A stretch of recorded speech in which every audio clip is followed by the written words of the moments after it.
saat kita mau melakukan tindakan, jangan lupa cuci tangan ya. Apalagi di masa pandemi, jaga jarak. Ada namanya tahap orientasi.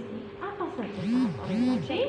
Mengucapkan salam, Mengucapkan salam, perkenalan diri, perkenalan, tujuan tindakan, tujuan, mempersiapkan alat Alat. yang sudah disiapkan sebenarnya, kemudian menanyakan kesiapan pasien. Ya, maka penting sekali saat kita melakukan tindakan ini terjalin namanya trust, ya, hubungan saling percaya. Oke, maka Anda bisa sampaikan, selamat pagi Bu, perkenalkan nama saya siapa, ya. Saya misal perawat yang jaga pagi ini. Anda katakan, perkenalkan nama saya adalah siapa? Saya adalah perawat jaga pagi ini. Misal gitu ya. Ini dengan ibu siapa? Ya. Ditanyakan, namanya itu siapa? Ini dengan ibu siapa? Selain itu juga Anda harus mencocokkan dengan gelang pasien. Pasien masuk biasanya sudah ada gelang pasien. Oke, tanya, lihat betul nggak yang disampaikan pasien dengan yang ada di gelangnya. Nah, gitu ya. Oke. Kalau sudah cocok, oke, sebut namanya. Nita. Oke. Dengan Mbak Nita ya, gitu ya. Mbak Nita, ini saya datang ke sini mau memasang infus, ya, untuk memberikan cairan kepada Mbak Nita. Gitu ya, supaya cairan di dalam tubuh ini kebutuhannya terpenuhi. Nanti saya akan masang di tangan sebelah, misal kalau kanan ya kanan, misalnya kiri ya kiri, gitu ya, disampaikan ya. Nah, ini nanti untuk mengurangi rasa cemas pasien. Tidak semua pasien itu berani, gitu ya. Anda bisa menyampaikan. Karena ada banyak pasien yang mempunyai konsep kalau masang infus itu jarumnya ikut masuk, gitu ya. Nanti akan saya pasang, saya tusuk nih tangannya, tetapi jangan khawatir. Nanti kalau sudah masuk ke pembuluh darah, jarumnya akan kami lepas, gitu. Oke. Ini kira-kira nanti sekitar 5-7 menit. Oke, kita siapkan alat. Ini adalah cairan. Anggap saja ini cairannya penuh 500 ml. Oke. Kita siapkan bengkok yang satu. Karena yang satu adalah untuk alat, yang satu adalah untuk sampah. Ya. Kalau ini nanti dibuka. Ini kalau baru ini dibuka. Tadi di sana nggak ada yang baru kan? Nggak ada yang baru. Oke. Ini dibersihkan. Ditarik, iya betul, ditarik, kemudian ini dibersihkan, ya, disterilkan. Habis ini ya dibuang. Oke? Iya. Kemudian kita siapkan infusernya.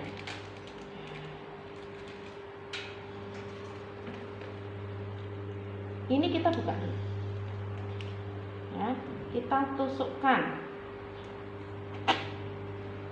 Ya, di sini. Kalau sudah ditusukkan, ini diklaim dulu, ya, klaim sampai bawah, oke. Iya. Kemudian ini diturunkan dulu, jangan terlalu penuh, oke. Iya. 10%. Kalau penuh nggak kelihatan netesnya nanti. Nah, kita pasangkan ke sini. Kemudian ini kita turunkan, taruh di bengkok. Tujuannya adalah mengeluarkan udara. Nah, ini kan airnya nanti turun, ya kan? Iya. Nah, biar tidak ada udara yang masuk ke pasien. Jadi akan kelihatan ada batasnya kalau memang ada udara. Ya, kelihatan ya? Iya. Ada batasnya. Ini kita keluarkan semuanya. pelan sampai habis. Oke, sampai sudah netes tuh. Ini baru diklam lagi. Oke. Berarti kan itu tujuannya untuk menghentikan Menghentikan, kemudian nanti untuk mengatur tetesan. Jadi kita akan tahu berapa tetes itu dari sini. Kurang cepat dinaikkan. Ini klemnya. Oke. Ingat, nanti jarum ini tidak dimasukkan ya, yang dimasukkan ini. Ini nanti kita buang. Ya, yang ini dibuang. Iya. Ini nanti disambungkan ke yang tadi. Oke. Oke. Kalau sudah, ini sudah siap semua, plasternya sudah siap, ya, sudah dipotong semua. Baru kita pakai handscreen. Ingat, buka ini tidak ditutupkan seperti ini, karena ini nanti untuk menutup yang kom. Kalau buka seperti ini tidak boleh ini, tetapi dibuka. Bu, kalau bawa komnya banyak bagaimana? Tutupnya kan banyak. Nanti tutupnya saling berkebalikan. Jadi ini buka, yang sini juga nutupi ini. Jadi Iya. satu tempat ini bisa dua. Oke? Jadi tidak memakan tempat banyak. Oke.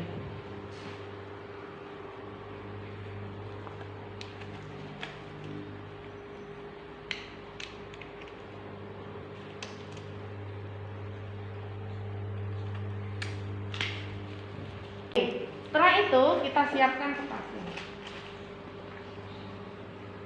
Pengalasnya. Permisi Bu.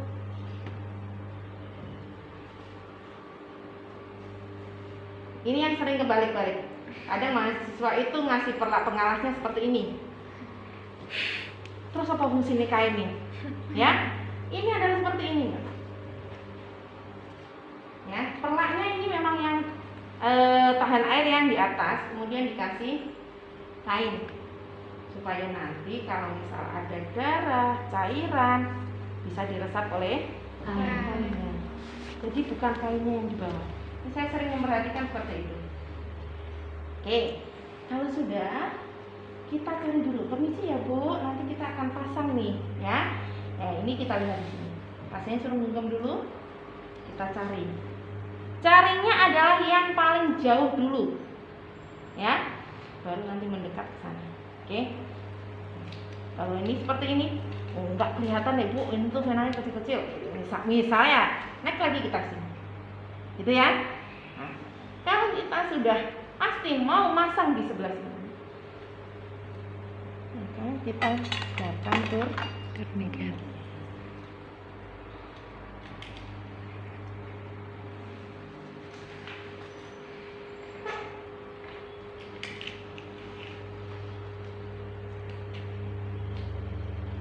fungsinya apa gitu?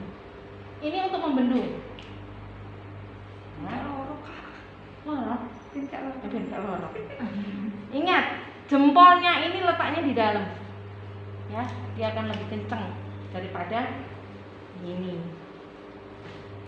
Ya? Iya. Karena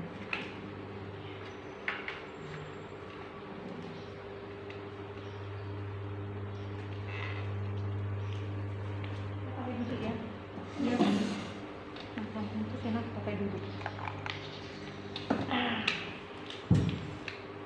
Kita siapkan IV kateter sesuai kebutuhan pasien, ya, sesuai kebutuhan pasien. Apa? Kayak ada sesuatu aja di sini. Oke.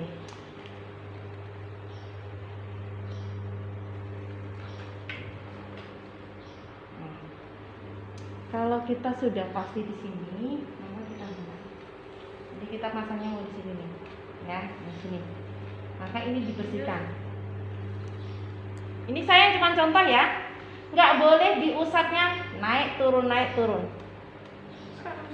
Ya, sekali usap, kalau tidak dia memutar ke sana. Jadi bisa luas. Ya, nggak boleh naik turun, itu namanya meratakan kotoran. Ya, jadi muter. Oke, kalau sudah kita siapkan.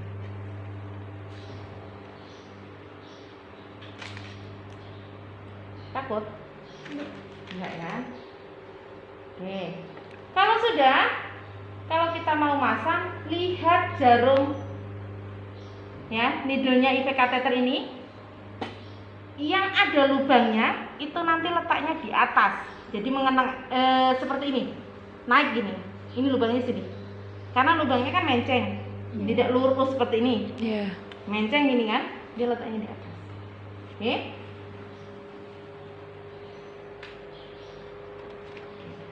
Kalau sudah, vena, injeksi vena itu berapa derajat? 30 sampai 45 derajat ya. Ini nanti kita. Jadi kalau misal ini seperti ini, venanya ditarik. Kenapa? Supaya tidak bergerak. Oke ya.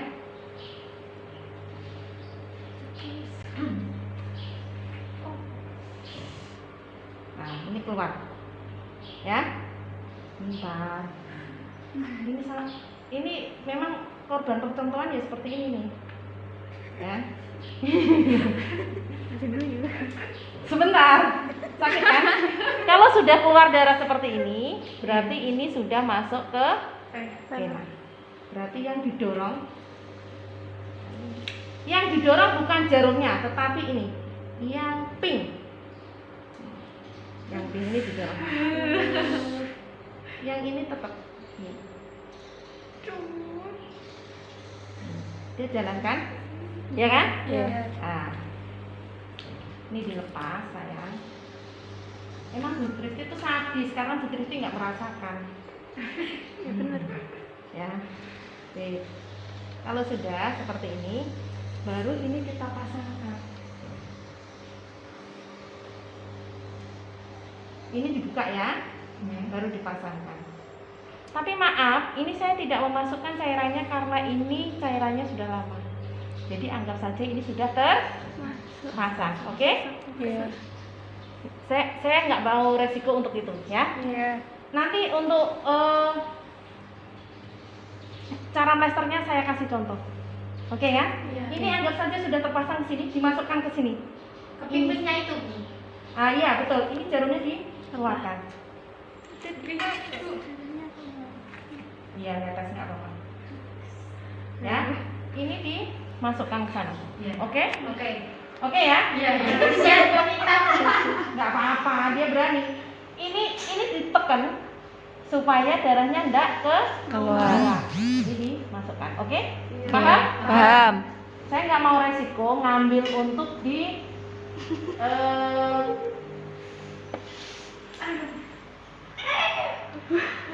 sakit pak? Banget Bu. Ya.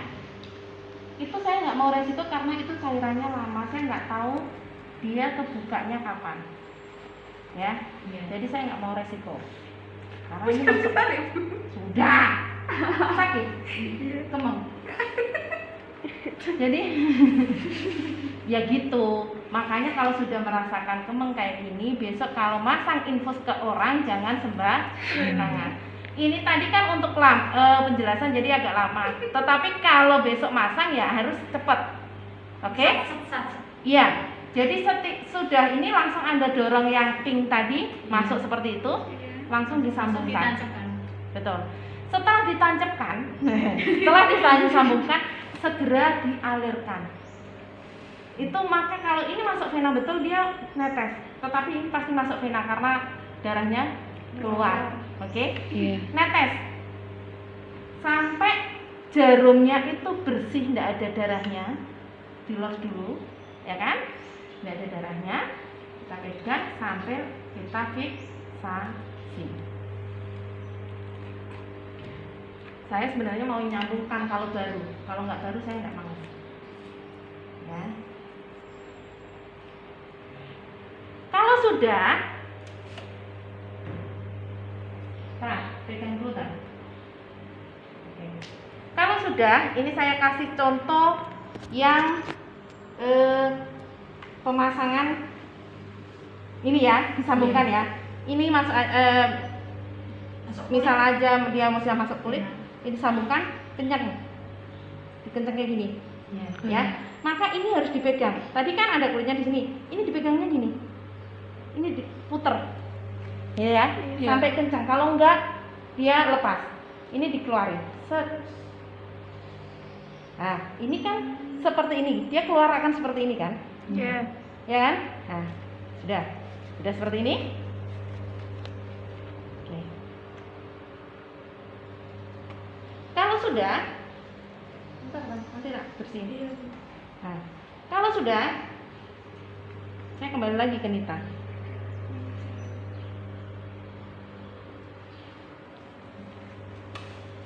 Nah, kalau kayak gini saya mau nyontohkan cara mlester. Ya, keluarnya. Ya, cara mlesternya. Nah, ini kan sudah terpasang seperti ini. Iya. Iya kan? Iya. Sudah kita sambungkan. Nah, ini yang namanya seperti itu. Nah, kan kita akan buat dia kenceng. Ya. Ini biar tidak bergerak. Begini Pak. Begini.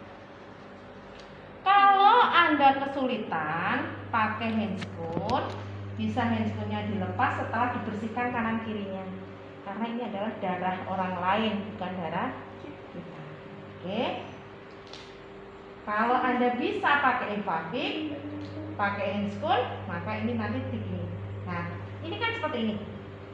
Bisa dipegang yang ini, yang ininya, yang ujungnya. Oke. Nah, ini kan seperti ini ya. Sebenarnya kalau posisinya kan seperti ini, karena ini adalah di bawah kulit. Iya. Kenapa dia taruh? Lihat darah. Ya, oke. Oke, kalau sudah kita angkat ini sedikit seperti ini, ya kan? Iya, memang ada yang seperti ini. Kita taruh. Kenapa dia? Kenapa? Pingsan. Kasih ini nih. Alkohol nih. Hidungnya kasih alkohol, Mbak.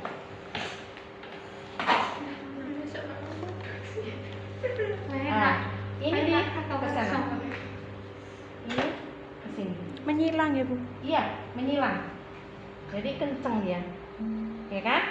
Kalau sudah, nah, ini yang sambungannya, ini kan antara kulit ini Iya. sama jarum. Kan ada luka itu. Iya. Ya. Terus kita taruh di sini. Set. Untuk mengurangi resiko infeksi. Oke? Kemudian kita kasih alkohol.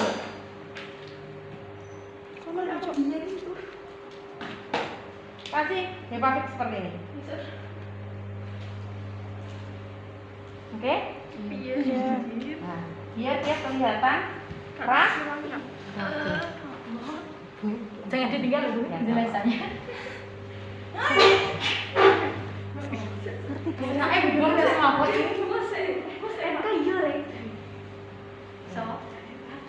Sudah? Kalau sudah seperti ini, ya kan? Maka kita ini dibuat seperti ini, ya, supaya nanti dia rapi dan tidak kemana-mana selangnya, ya, selangnya nggak kemana-mana. Kasih lagi. Transfer lagi.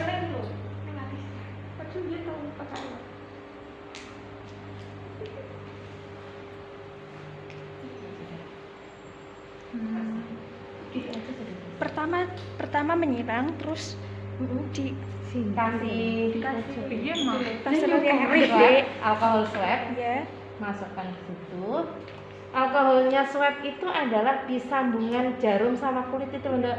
Oh iya. Kan dia ditusuk tadi, kan dia melewati kulitnya tuh, masuk vena. Iya. Kan ada luka kecil Iya. yang tadi keluar darahnya itu. Iya.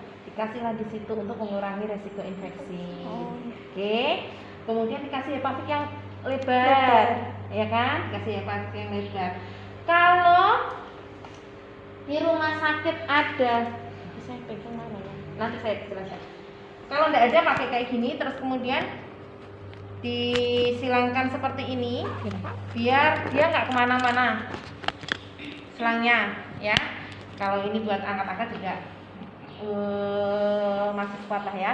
Tetapi kalau pada anak-anak, kita pasang spalt gitu. Ada papan itu loh. Oh, iya. Kecil itu. Nah, itu nanti kalau anaknya aktif kita bebat pakai kasa. Tetapi kalau enggak, misal anaknya sudah agak besar bisa dikondisikan, biasanya kita kasih plaster aja. Ya. Ya supaya ini enggak bergerak-gerak sih sebenarnya seperti itu. Oke. Iya. Ada yang tanyakan di sini? Saat pemasangan plaster itu ini profnya di Jalan. Sudah jalan. tetap jalan terus. Iya. Kenapa jalan terus? Nanti kalau enggak ini darahnya kan beku, ya kan? Setelah tadi jarumnya itu sudah kelihatan bersih, Langsung maka ini keluar. dikecilkan. Ya, tadi kan di lock semua, akhirnya darah Menggunakan yang keluar darah. itu masuk semua kan? Iya. Ya sudah, kemudian dikecilkan. Yang penting netes. Nanti kalau ini sudah rapi semua, baru kita hitung tetesannya. Misal mintanya 16 ppm, ya kita hitung 1 menit itu 16 tetes. Kalau mintanya 24, ya 24. Tergantung kebutuhan pasien. Misal pada pasien gawat darurat, dia shock, dia harus di los semua, ya kita los. Jadi di loskan semua. Ya, tergantung kebutuhan dan advis dokternya. Biasanya kan dikasih 16 ppm makro, misal aja yang itu kita cari makro, selangnya yang tadi makro, kemudian kita atur tetesannya. Tapi ini setelah selesai, setelah rapi baru kita atur. Yang penting netes aja. Netes itu indikasi dia masih lancar, ya. Kalau dia nggak netes berarti satu ada sumbatan, ya kan gitu kan. Kedua mungkin melese. Gini, kalau Anda masang infus, kalau ini yang Anda dorong terus, bukan yang pink tadi, maka kemungkinan dia melewati vena yang lain. Misal, ini kalau ini vena, misal ini vena, Iya. ya. Ini kalau kita tusuk nih, set, kan sebenarnya gini. Iya. Tetapi kalau kita kan nggak tahu di dalam nih kayak apa. Kalau kita pakai jarum terus, maka bisa menusuk sisi yang dinding yang sini. Oh iya. Iya kan? Ada cabang. Iya kan? Enggak cabang pun, karena vena itu kan bengkok-bengkok nih. Sini kan nggak lurus terus gitu kan? Iya. Kemungkinan dia nabrak dinding yang sebelah. Oh iya. Ya. Tetapi kalau yang pink yang kita dorong, yang ini diem, terus gini, dia keluar darah. Kita diamkan saja. Yang kita dorong adalah yang pink tadi, yang plastik. Maka plastik itu kan nggak ada jarumnya, dia kan tumpul. Ya ini kan tumpul ini di sini nih. Dia nggak mungkin nabrak dinding sini. Maka dia akan mengikuti alur venanya. Tuh ya. Jadi kenapa kadang gini, mahasiswa itu, lupuk tadi udah keluar darahnya, kenapa ini malah nggak bisa gitu. Kemungkinan adalah dia nabrak sini. Ini tidak berarti nggak ada venanya kan? Nah, terus ini didorong terus akhirnya keluar dari vena ini. Itu juga pingsan lagi dia. Ya, seperti itu ya. Iya. Oke. Ini jadi perawatnya itu karena pilihan orang tua atau gimana kok pingsanan aja lihat darah. Oke, gitu. Setelah ini semua selesai, kita rapikan pasien. Kalau misal ini ada darah, maka kita bersihkan. Jadi semua kalau kita mau selesaikan tindakan, dicek semua. Ya. Kalau ini masih kotor ya dibersihkan. Ojo perawat ini keluar dari tindakan pasiennya kotor semua. Ya. Ini dibersihkan. Kalau sudah bersih, baru nanti kita bisa keluar dari pasien, ya. Maka ada namanya tahap terminasi. Apa tahap terminasi? Isinya Evaluasi evaluasi, ya. Kemudian rencana tindak lanjut. Kemudian berpamitan. Evaluasi yang ditanyakan salah satunya ini nyaman tidak. Kedua, lihat tuh tetesannya netes enggak, ya kan? rencana tindak lanjut adalah apa yang akan Anda lakukan selanjutnya. Misal, Bu, ini karena sudah terpasang infus, nanti akan saya injeksikan atau kita suntikkan obat. Ya, suntikkan di sini. Nah, tempat suntiknya di sini nih yang karet nih. Kalau yang ini model lama, ada yang sekarang itu ada sendiri gitu ya. Nah, itu juga ada. Jadi kita sesuaikan. Misal saja seperti itu. Jadi ibu nanti di sini saja, nanti saya akan ke sini lagi membawa obat yang akan diinjeksikan atau disuntikkan gitu ya, tergantung bagaimana pasien itu paham dengan komunikasi kita. Oke? Kalau sudah baru kita Berpamitan. Ingat, kalau setelah itu kita rapikan semua alat kita, jangan sampai kececer di tempat pasien, apalagi jarum-jarum tadi banyak ya. Nah, seharusnya ada safety box ya, yang box warna kuning itu untuk nyimpen jarum. Oke?